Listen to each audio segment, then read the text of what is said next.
नमस्कार. आवाज माझा वृत्तवाहिनीत आपल्या सगळ्यांचं स्वागत. वळूयाच्या काही ठळक घडामोडींकडे. नव्या आयुक्तांनी केला सॅटिस पाहणी दौरा. सॅटिस अतिक्रमण मुक्त करा, टीएमटीचं नियोजन करा, आयुक्तांचे आदेश. सुदीप नगरकरांची ठाणे महापालिकेकडे 18 लाख रुपयांची नुकसान भरपाईची मागणी आणि मोबाईल लांबवणारा तोतया एसीपी गजाआड. अनेक समस्यांनी वेढलेल्या ठाणे महापालिकेच्या स्टेशन परिसरातील सॅटिस प्रकल्पाचा पाहणी दौरा नवे आयुक्त संजीव जयस्वाल यांनी करून समस्या जाणून घेतल्या आणि संबंधितांना आदेश वजा तंबीस दिली.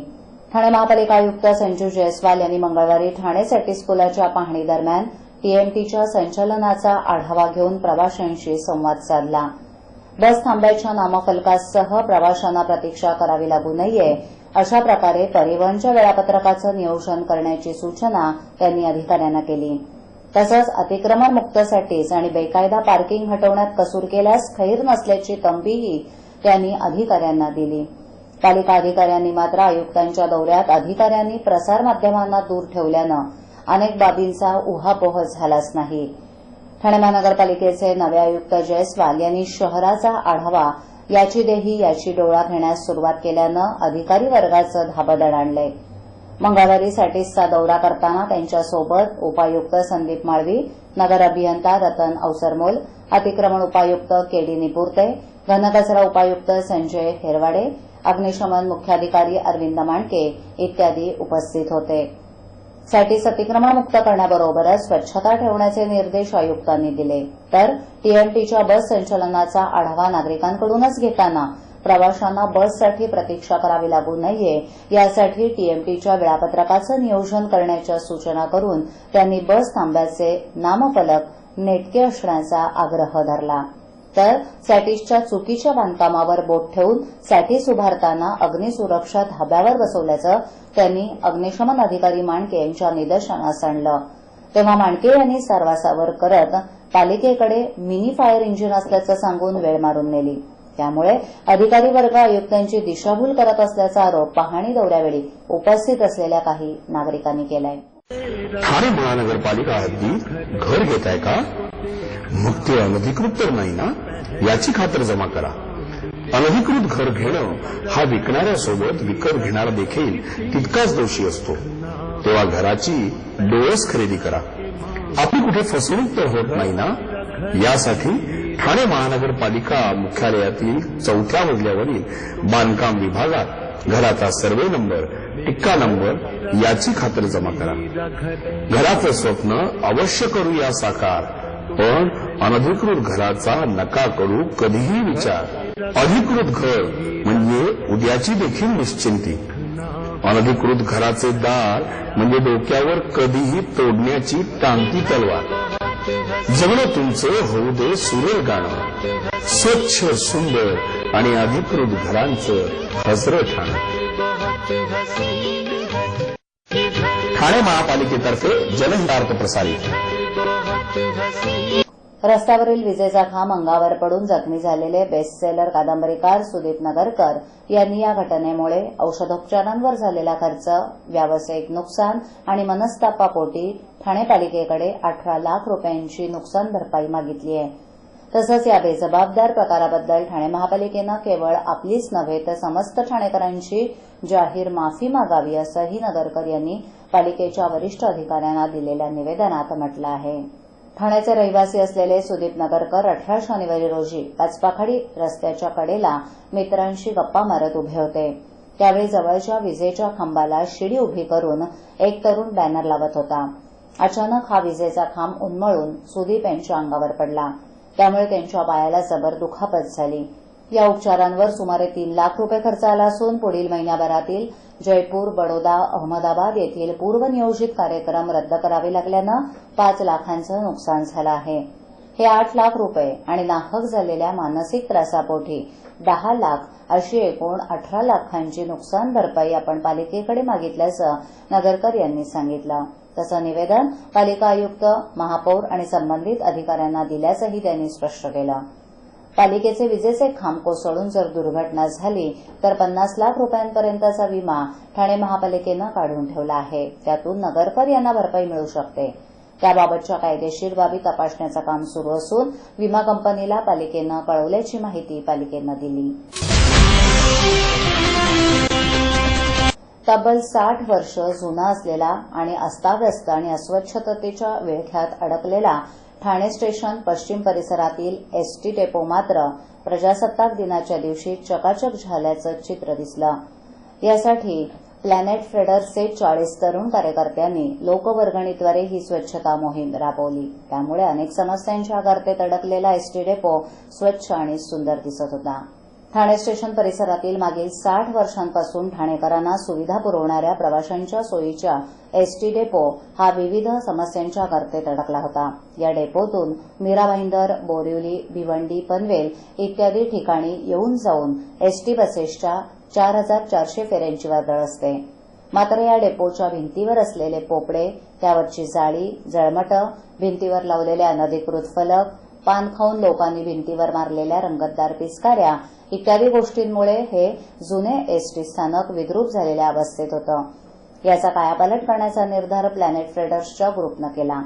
त्यासाठी त्यांनी भाजप आमदार संजय केळकर यांच्या मार्गदर्शनाखाली लोकवर्गणी काढून तब्बल 75,000 रुपये गोळा केले आणि याच लोकवर्गणीतून एसटी डेपोची दुरावस्था दूर करून भिंतीवर चित्र रंगवण्यात आली. तर कचऱ्याचे ढीग, सांडपाणी याचा बंदोबस्त करण्यात आला. त्यामुळे प्रजासत्ताक दिनाच्या दिवशीच जुनं ते सोनं असल्याचं दाखवून देण्यात आलं. नरेंद्र मोदींच्या स्वच्छता अभियानाचा एक भाग म्हणून जुन्या एसटी डेपोचा कायापालट करण्यात आला. ठाणे स्टेशन परिसरातील महत्वाचा हा डेपो आहे. हा सुसज्ज करण्यासाठी आता पाठपुरावा करावा लागणार असून तो करण्यात येणार असल्याचं भाजप आमदार संजय केळकर यांनी सांगितलं. या जुन्या डेपोच्या कायापालटासाठी या स्थानकाची नव्यानं पुनर्बांधणी करावी अशी जुनी मागणी आहे. बहुमजली इमारत, 2200 एसटी गाड्यांच्या दळणवळणासाठी उपयुक्त योजना, आवाराचं काँक्रिटीकरण, प्रवाशांना बसण्यासाठी सोयीस्कर जागा, पुरेशी तिकीट खिडक्या अशा अनेक सोयीसुविधा आवश्यक आहेत. आमदार संजय केळकर यांनी स्वच्छतेबरोबरच एसटी स्थानकाच्या पुनर्बांधणीसाठी आपण प्रशासनाकडे पाठपुरावा करणार असल्याचं सांगितलं. बाबा उद्या फी भरावीच लागणार. पैसे पाठवू कसे? सोपं आहे. टीजीएसबी मध्ये खातं आहे. हो आहे. गुड. एटीएम कार्ड आहे. मग पैसे इथल्या शाखेत टाका आणि त्याला कुठल्याही एटीएम मधनं काढायला सांगा. बँक नेटवर्कच्या कुठल्याही एटीएम मध्ये तुम्ही टीजेएसबीचे एटीएम कार्ड वापरू शकता. बाबा पैसे मिळाले. आता बँकिंग इज नो टेन्शन यार. मुंबई, ठाणे, नवी मुंबई तसंच आसपासच्या उपनगरांना भाजीपाल्याचा पुरवठा करणाऱ्या वाशीतील घाऊक बाजारपेठेत मागील 2 दिवसांपासून आवक कमालीची वाढल्यानं पालेभाज्यांचे दर झपाट्यानं उतरू लागलेत. मात्र त्याचवेळी फोडणीसाठी वापरल्या जाणाऱ्या लसणानं किलोमागे 100 रुपयांचा दर गाठला असून मिरचीचे दरही 90 रुपयांच्या घरात पोहोचलेत. दुसरीकडे किरकोळ बाजारात टोमॅटोचे दरही आठवड्याभरात किलोमागे 18 ते 20 रुपयांनी वाढलेत. मागील आठवड्यात 22 ते 25 रुपये किलो या दरानं विकल्या जाणाऱ्या टोमॅटोचे दर घाऊक बाजारात 20 रुपयांपर्यंत स्थिरावलेत. किरकोळ बाजारात मात्र टोमॅटो अजूनही महाग दरानं विकला जातोय. सोमवारी डोंबिवली शहरात उत्तम दर्जाचा टोमॅटो 50 रुपये किलो तर ठाण्यातील गोखले रस्त्यावरील बाजारात 34 ते 38 रुपये किलो दरानं विकला जात होता. दुसरीकडे घाऊक बाजारात लसूण 70 रुपये किलोवर पोहोचला असून हेच दर किरकोळ बाजारात 120 ते 140 रुपयांच्या आसपास आहेत. राजस्थान, उटी परिसरात अवेळी पाऊस झाल्यानं लसणाची आवक घटली आहे अशी व्यापारी संघाचे पदाधिकारी चंद्रकांत रामाणे यांनी सांगितलं. दरम्यान घाऊक बाजारात चांगल्या प्रतीची मिरची 36 रुपये किलोनं विकली जात असताना किरकोळ बाजारात मात्र ती 80 ते 90 रुपये किलोनं विकली जातेय. त्याचप्रमाणे भेंडी, गवार यासारख्या भाज्या घाऊक बाजारात महाग झाल्यात. किरकोळ बाजारात भेंडी 80 रुपये, गवार 75 रुपये, तोंडली 70 रुपये अशा भाज्या चढ्या दरानं विकल्या जाऊ लागल्यात. पुणे तसंच नाशिक जिल्ह्यातून वाशीच्या भाजीपाला बाजारात मंगळवारी दिवसभरात 550 गाड्यांची आवक झाली. वाटाणा, मेथी, पालक, कोथिंबीर अशा ठराविक भाज्यांची आवक वाढू लागल्यानं त्यांच्या किमती घसरत आहेत अशी माहिती बाजार समितीनं दिली. मागील आठवड्यात 34 रुपये किलो अशा दरानं विकला जाणारा वाटाणा मंगळवारी 27 रुपयांपर्यंत खाली घसरला होता. शिवाय मेथी, कोथिंबीर अशा पालेभाज्यांच्या किमतीही घसरू लागल्यात. रिलायन्स मोबाईल स्टोअर्समधून 2 महागडे मोबाईल लांबवणारा तोतया असिस्टंट कमिशनर ऑफ पोलीस याला अवघ्या काही तासातच गजाआड करण्यात नौपाडा पोलिसांना यश आलंय. राज सुधीर मुखर्जी असं या तोतयाचं नाव असून तो मरोळ अंधेरी इथे राहणार आहे. त्यानं प्रजासत्ताक दिनी सायंकाळी सेल्समनला एसीपी असल्याचं सांगून 2 मोबाईल पळवले होते. मूळचा साऊथ इंडियन असलेला राज सुधीर संध्याकाळी 5:15 वाजण्याच्या सुमारास ठाण्यातील नौपाडा येथील एमजी रोडवरील रिलायन्स मोबाईलमध्ये खरेदीच्या बहाण्यानं गेला होता. तेथील सेल्समन लक्ष्मण सुलेगाव याला आपण एसीपी शिंदे असल्याचं सांगून 9,850 रुपयांचं एक डबल सिम आणि एक सिंगल सिम असे 2 मोबाईल खरेदी करून पैसे नितीन कंपनी येथील गगनगिरी सोसायटीतील घरून घेण्यास बजावलं. त्याची ही क्लुप्ती दुकानातील सीसीटीव्हीनं टिपली होती. दरम्यान मोबाईलचे पैसे घेण्यास घरी गेलेल्या सेल्समनला अशी कुठलीही व्यक्ती नमूद पत्त्यावर राहत नसल्याचं आढळल्यानं त्यानं पोलिसात तक्रार दाखल केली. त्यानंतर पोलिसांची चक्र फिरली आणि काही क्षणातच तोतया एसीपी गजाआड झाला. आजच्या ठळक घडामोडी शेवटी पुन्हा एकदा नव्या आयुक्तांनी केला सॅटिस पाहणी दौरा. सॅटिस अतिक्रमणमुक्त करा, टीएमटीचं नियोजन करा, आयुक्तांचे आदेश. सुदीप नगरकरांची ठाणे महापालिकेकडे 18 लाख रुपयांची नुकसान भरपाईची मागणी आणि मोबाईल लांबवणारा तोतया एसीपी गजाआड. आपल्या विभागातील काही सूचना अथवा समस्या असल्यास त्यांच्यापर्यंत जरूर पोहोचवा. आम्ही तुमचा आवाज नागरिकांपर्यंत नक्की पोहोचवू. आम्हाला संपर्क करण्यासाठी आमचा पत्ता आवाज माझा 103 सायलेक आदर्शनगर समोर कोलवाड रोड ठाणे पश्चिम. आमचा दूरध्वनी क्रमांक 9775033326. आमचा ईमेल आयडी awazmaza.tvnews@gmail.com.